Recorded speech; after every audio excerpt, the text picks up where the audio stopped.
দোস্ত, একদম টেনশন নিবি না। আমার চোখ হইলো ডিজিটাল পাল্লা, একদম মিলিগ্রাম মাইপা ভাগ করুম, একটু এদিক সেদিক হইব না। তুই শুধু হা কইরা চাইয়া থাক, বাকিটা আমার উপর ছাইড়া দে।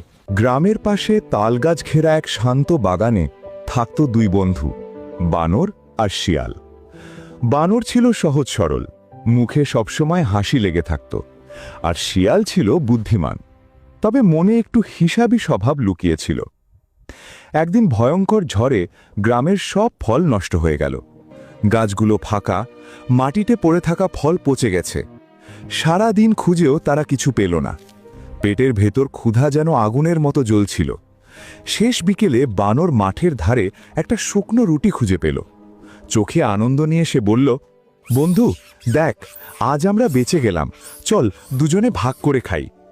শিয়াল রুটিটা হাতে নিয়ে একটু কৌশলী ভঙ্গিতে বলল, তুই তো ঠিকমতো ভাগ করতে পারিস না, আমি ভাগ করে দিচ্ছি। সে রুটিটা ভেঙে একটা বড় আর একটা ছোট টুকরো করল। মনে মনে সে ভাবল, এবার বানর নিশ্চয়ই বড় টুকরোর জন্য ঝগড়া করবে।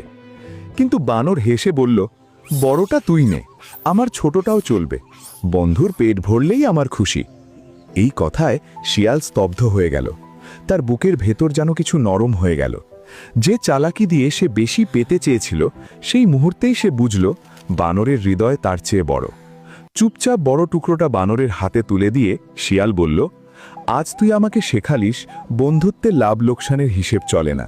সেদিন তারা অর্ধেক রুটি খেলেও মন ভরে গেল, কারণ খাবার কম ছিল কিন্তু হৃদয় ভরা ছিল। সত্যিকারের বন্ধুত্বে লাভ লোকসানের হিসেব থাকে না, থাকে শুধু হৃদয়ের টান। যার মন বড় সে কম পেয়েও বেশি সুখী থাকে। স্বার্থ দিয়ে সম্পর্ক টেকে না, ত্যাগ আর আন্তরিকতায় বন্ধুত্বকে পূর্ণ করে।